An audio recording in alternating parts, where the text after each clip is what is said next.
So let's add the assertion that we have just seen. We have seen that there is a violation from the DUT, that it asserts the overflow flag even for multiplication.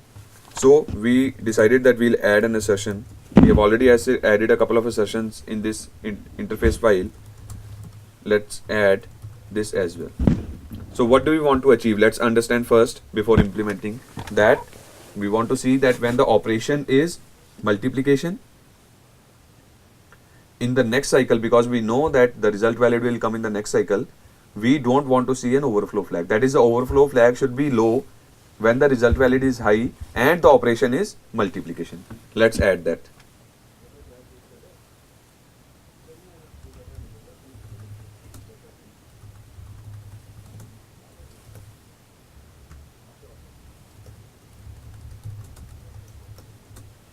So what is the first thing? The event is passage of clock, right? That is true for every assertion that we write, which is time consuming. So what we do, assert property at the rate passage of clock. What is the prerequisite? The prerequisite is that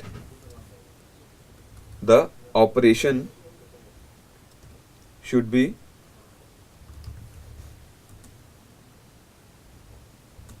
multiplication. That is, it shall be 2 tick h2. Okay, operation shall be this, and then the next thing should be, what should be the next thing? That in the next clock, because the output will be in the next clock, when operation h is 2, in the next clock, the result valid should be high, but overflow flag should be low. This is what we want to see. Okay, so this completes the assertion. This is the valid condition. Else, what do we want to see? $error, $time,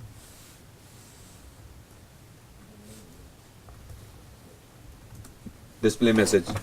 So this display message is an actually important part, because when we get the assertion, the display, we are going to get the display. So if the display is not clear enough, we will not be able to understand why the assertion is fired. So let's see what we want to write. We want to write that for multiplication operation, the overflow flag shall not be asserted. Okay, so this is what we want to write. Insert and this. Okay, I think this should work. Let's try it out. So now you see that we are getting 16 errors. Let's open the log file and see what are the errors. Go to the top, select error colon. You will see that we have received this. Let's try to analyze this. Why have we got the error correctly or not? Is the assertion implemented correctly? The operand 1 is 60 here, operand 2 is 4, and operation is multiplication. What does that mean? Because operand 1 in hexadecimal 60, it becomes more than 80. And operand 2 is 4, so no, that is sure, because the operation is going to be more than 300. It is an overflow condition, and the DUT asserted the overflow, so we got this error. That is, for multiplication operation, the overflow flag should not be asserted. Same thing happened more than once. So it means the assertion is correct, and we are able to capture the DUT bug. Okay, so this is what, so just now we saw how to add an assertion for the bug that we have captured. Actually, it should be done in the first place. We should be able to capture the assertions that we want to write, implement it beforehand, and then start running it. But it is okay to add the assertions during the project as well. So now there is another thing that we want to see, that is how to observe the functional coverage.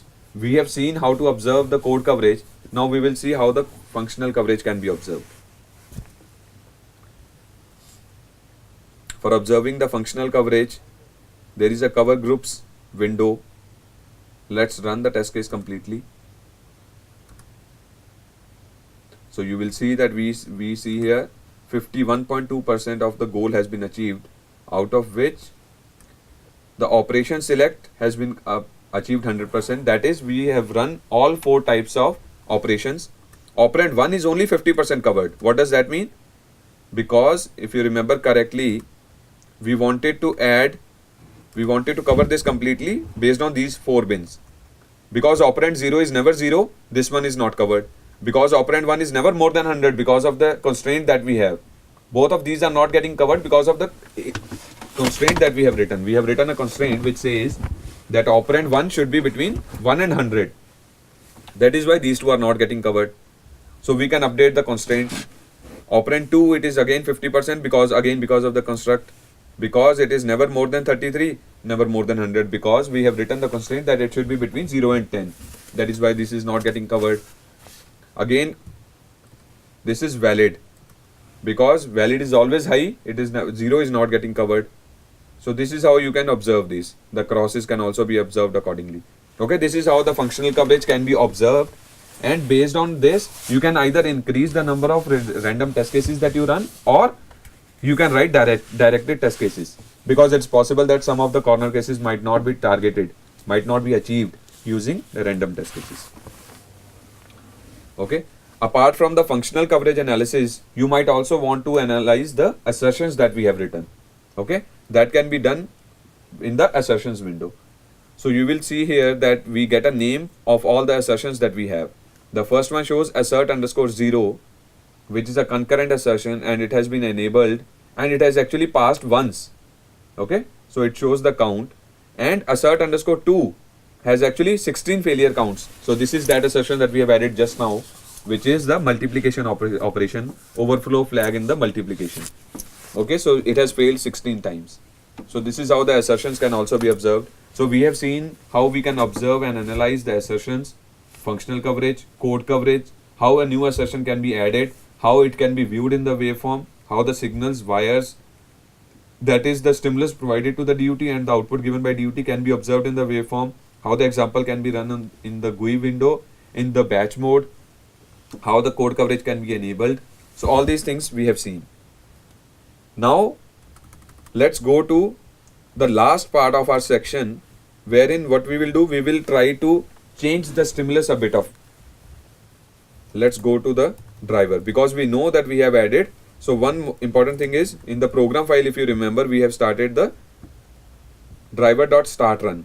So this is where we have we provide the number of operations that we want to do. So instead of 10, 100, let's say we want to run 1000 test cases. So just change 1000, and also let's change the constraint a bit, because you remember this is not a correct constraint. Operand 1 between 1 to 100, operand 2 between 0 to this. Let's change it to 200.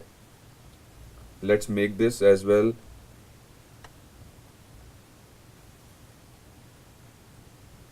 200. Now let's see what happens. Let's do a make test and see how much coverage and how much errors do we get. So this time it took more time to run, but we got 330 errors. And the coverage achieved is 75% this time, compared to the 51% that we got the last time. Let's observe all the three, the functional coverage, code coverage, and assertions in the waveform. Let's see what all has happened.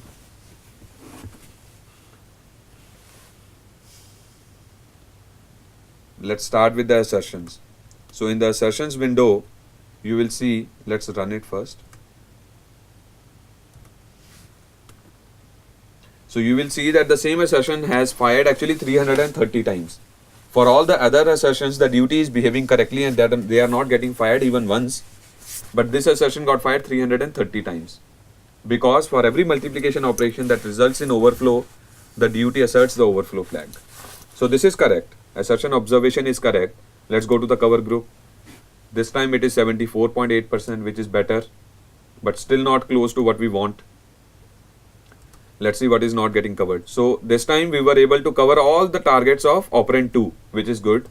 But operand 1 still 0 is not getting covered, because we did not change the constraint exactly to what we wanted to, because the constraint still says that the value of operand 1 should be between 1 to 200. The 0 is still not getting covered. So we can still update the constraint if we want to cover it to 100%. What else? Because the data is still being provided continuously, there is no gap, and the data valid, output valid never goes low. So these are the things which are not getting covered. And one important thing is, op1 cross op2. This has the lowest coverage because it creates a bin for all of them, and it might need running more test cases and creating some directed test cases as well. So that will give you 100% of functional coverage. So assertions have been seen, functional coverage has been seen. Let's look at the code coverage. Let's go to the analysis window.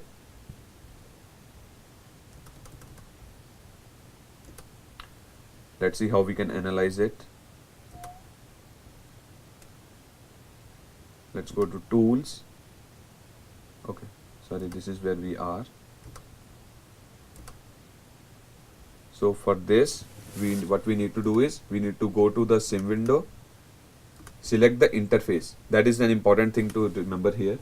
For this, we have to select the interface, then go to analysis.